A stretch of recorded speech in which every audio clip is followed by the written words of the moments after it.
infectés parmi vous là? Ça va, l'air irrespirable?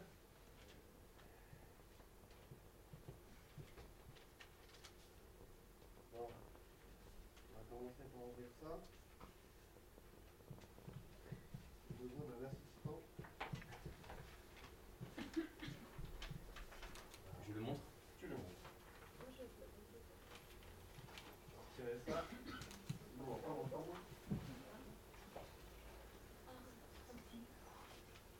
Ça serait très gai, mais...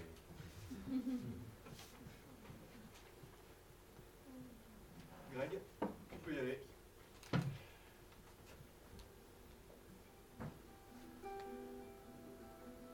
Tout a commencé lorsque j'ai vu l'épisode 8, Jungles, de la série télévisée documentaire britannique Planète Terre. Baissez le son peut-être un peu.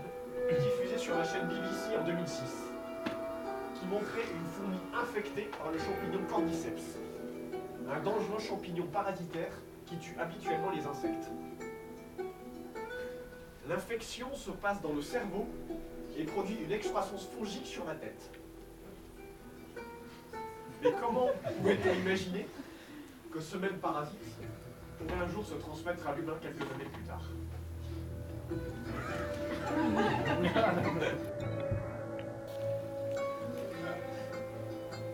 Le champignon aurait son origine dans les cultures d'Amérique du Sud. Il infecte le cerveau humain, produit une croissance de mycélium dans les tissus du cerveau et tue les cellules. Ceci efface les souvenirs et rend tout simplement fou. Ce parasite modifie les instincts du porteur et il a pour seul but de répandre l'infection à d'autres sujets. Saloperie. Finalement, le champignon va tuer son hôte et ensuite se développer hors du corps pour propager les spores infectieuses.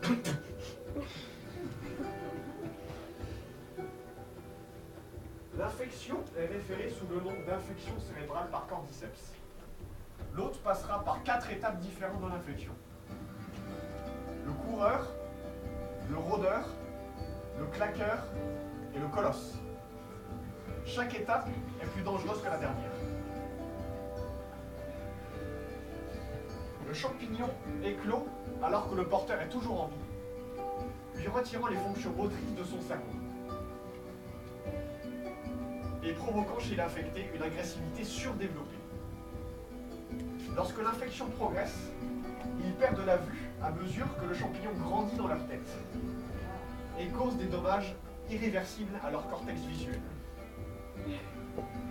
Ces infectés développent une certaine forme d'écolocalisation primitive, comme les chauves-souris, finalement, pour compenser. Ce qui entraîne un son distinctif de clic chez les claqueurs.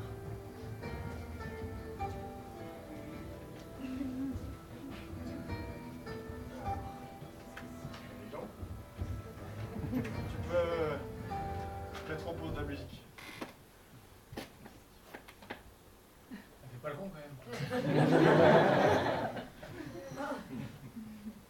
C'est juste un spectacle parce que...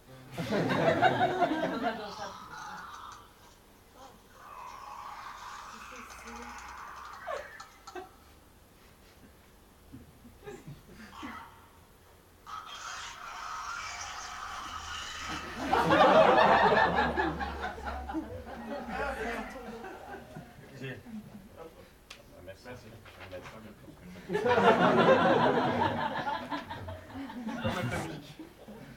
Un peu moins fort, j'entends même pas.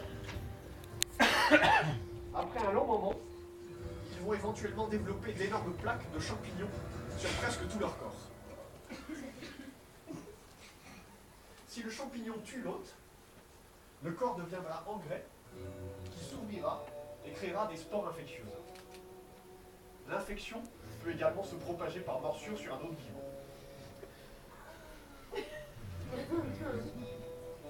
Ça va? Ça se passe bien?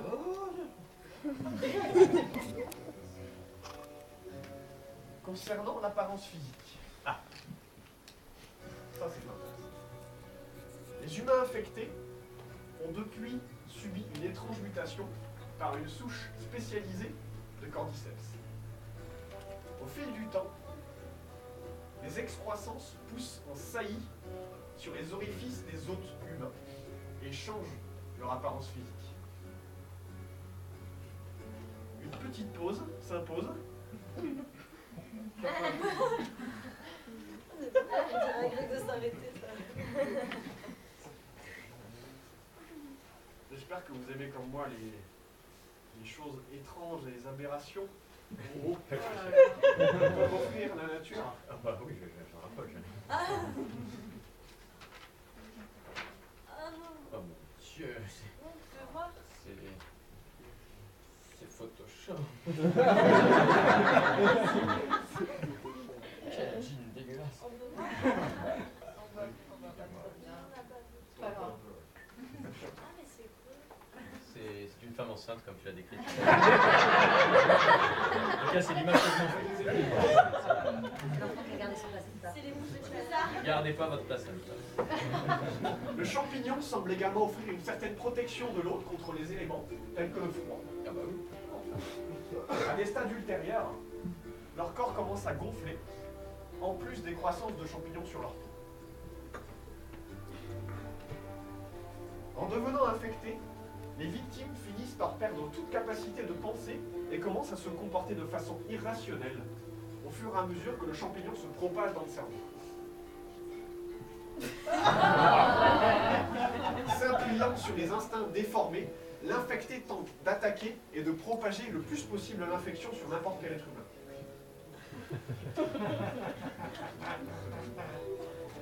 Les infectés, tout en ayant une tolérance à la douleur plus élevée que les humains ordinaires, sont encore sensibles aux blessures classiques.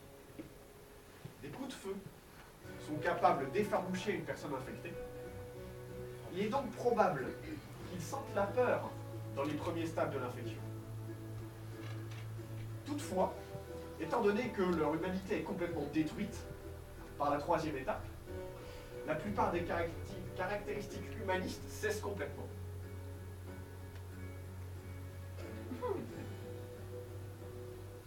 La rumeur indique qu'une jeune fille aurait été contaminée par l'infection, mais n'a pas subi les effets néfastes de transformation cérébrale. Peut-être qu'en étudiant, notre équipe de survivants pourrait trouver un remède à la plus terrible épidémie que l'humanité ait connue. En attendant, notre propre survie est notre lot quotidien sur cette planète dévastée. Wow.